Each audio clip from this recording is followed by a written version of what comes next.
Hi everybody, welcome. Welcome to Follow-Up Friday, week 2 of your 12-week program. So the Negotiation Skill Workshop continues, and I want to remind you that everything that transpires during this course will reveal something about you as a person, as a leader, and in relationship if you'll only pay attention.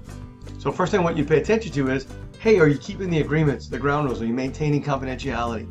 Are you giving your best? Are you on time when you say you're going to be?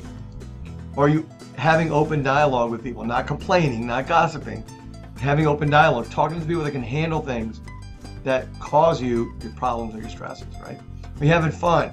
Are you learning? Are you being respectful? And you can have all the side conversations you want. That has now been suspended. But did you create any other rules for yourself? Are you handling broken agreements? Are you discovering what was missing? What was more important than keeping your word? Or are you looking for something else? Could be anything that triggered that behavior that kept you off track. Remember, you got to pay attention to the trigger. And the purpose of ground rules is to give you a reference point, to give you something to look at yourself, a window through. So it's not just random. And it's you and knowing those situations against your word as a reference point. That's critical. Last thing I want to remind you of, not the last thing, is how you're defining your success. Are you succeeding? And I'd say, how are you succeeding? But are you being the way you want to be? You know, not just doing the things, not just having the things, but is there a sense of you being successful, that you're filling the criteria? Like, it doesn't matter if you're keeping all your agreements yet. It matters that you're working on it and paying attention to it, and you're being open, you're learning, you're being open to growth. Are you clear on your outcome? Do you know why you're doing this work? Have you identified the problem areas in your life, the things that showed up in that assessment that said, hey, these are areas that could trigger some bad behavior on my part that don't really foster the ability to influence others? I'm here to influence myself and others. Am I taking the action? Am I paying attention to results? Am I being flexible in my approach? Did I find somebody that I can model from? Somebody that's good? And have you noticed the little voice in your head? You know, the one that's judging you, judging it, judging them. Is that serving you? Are you paying attention to that voice and learning to turn the volume down on that voice and staying true to your commitments, true to what's most important to you? Not listening to it. That voice lets you off the hook. That voice takes you out of being proactive, being responsible. And instead, it makes you reactive, and it justifies the behavior. We don't want that. Remember reactions, right? When you played tic-tac-toe, you jumped right into, I'm trying to win over you. We didn't listen to the goal to score the most wins. So are you noticing those situations when they come up? And remember, you're making 3 decisions. They determine your destiny. They determine what you focus on, what it means, and what you can do. So are your actions limited by some thought in your head? You got to address the mind monsters.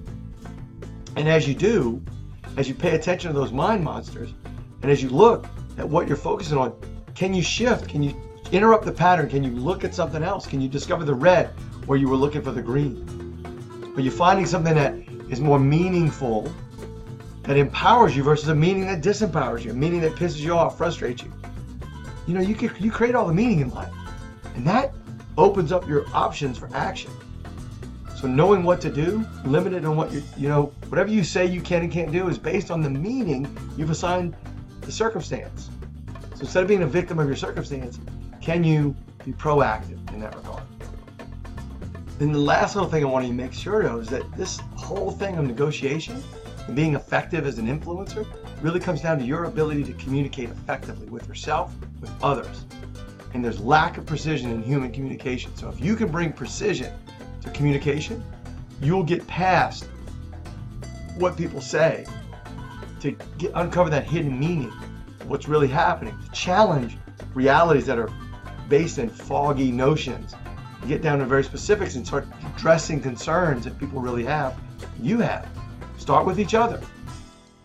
Be clear, right? There's yours and their conversations. So when they say, oh, that's too much, that's too many, that's too expensive, are you saying compared to what? When they give you verbs like, it's too fast, how specifically is it too fast? Or that's crazy. What specifically is crazy? Or everybody knows this is the way it works. Everybody? All salesmen are the same. All of them? I can never do that. Never? Those are universals. Or if they just give you a flat out resistance, should, should not, must, can't, you go, well, what would happen if you could? What would cause you to? What would prevent you from?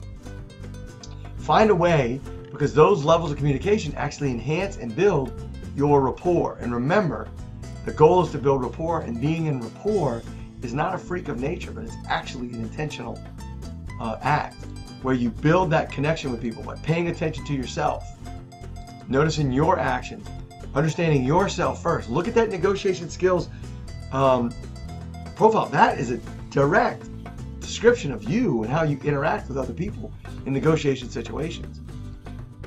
Are you paying attention to what you can control versus what you can't control? Are you paying attention to the tension that occurs in your body? You know, knowing that there's a difference in the way people process information isn't wrong, it's just different. And if you're paying attention to your customer and watching them, knowing what their needs are you giving them? Are you giving them what they need? Are you reducing the tension by being a giver, not a taker? Look, the chances that they took a communication workshop this week is nil. You took one and you're in one now. Pay attention to that. And are you adapting your message? Doing those things that make the changes. Are you being flexible in your approach? Are you asking different questions? Are you practicing how to overcome certain objections that kind of get you every time? Are you prepared? So now we're going to talk about the relationship, the R of the model. And I'm in the rapport process. So on page 9 of your book, have you decided who they are? Well, here's the whole rapport process, right? In the whole rapport process, this is the steps you can take to gain rapport, which is that level of connection you need with your customer to get what you want by giving them what they need in the interaction, so that it is win-win, win-win. Win for you, win for him or her, win for your company, win for their company, and ultimately a win for the customer. You know, are you putting out things that fit holistically in the entire brand promise that Swisher has in the changing environment that we live in? Let's talk about the R, the relationship. Who is the customer to you? Who are they to you? You know, and who are you to them? So are they a pain in the ass? Are they exciting? Right? So let's do a little inventory. So answer those questions on page 9. Look at what your ideal customer is and see if you act, and pay attention when you interact with them. Do you act differently with them than you do with others? Do you go in with a feeling of dread? Do you bring that dread with you? Or do you leave it on the field? You know, so that they don't deal with you acting like that with them. So let's take a look at the customer inventory. Have you filled this out yet? Maybe you'll fill it out before we get to the class this time, but if you haven't, you know, categorize your customers. What's the total? You have 10, 20, 5, 2, 3. How many different people do you deal with? Gather up that list of people and identify them. Give them a score of 1 to 5. 1, you know, being you dread them, up to 5 with you excited about them. And give a number, give a count, make it real. Give yourself a date, you know, place and time where this is my inventory of my customers, and how can I move the needle on those 1s and 2s and make them 2s and 3s and then 3s and 4s. You're not gonna make them all great, but you can lessen the impact, right? So think about the customers you really look forward to. What do you really enjoy about them? How are you being? What decisions have you made about them? What have you focused on with them? How does that make you act? Imagine in your head that your worst customer is your best customer. Find the focus. Ask the question, what's great about them that I haven't noticed yet? What are they doing? What's good about what they're doing? How are they challenging me to be a better negotiator?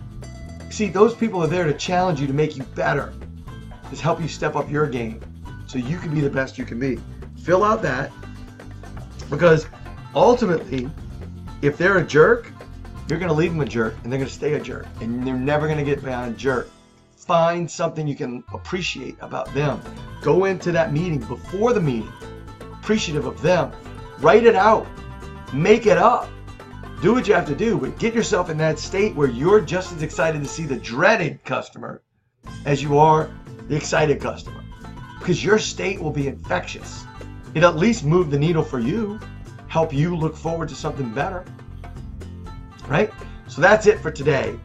We'll talk more next week about the approach and what it is, and that'll be a longer session. So I want you to prepare to plan to have at least a half hour for that call, because that one's going to take a while. So good luck. Stay with it. Complete your disciplines. Get with your triad. Own all your missed opportunities. Pay the consequence. Enjoy the rewards. Reward yourself daily if you can. But give yourself a big weekly reward. Start small. Build on that habit. Keep noticing what's working, what's not. It's all a matter of practice. Little by little, you get to where you want to go. Thank you very much. I'll see you next week.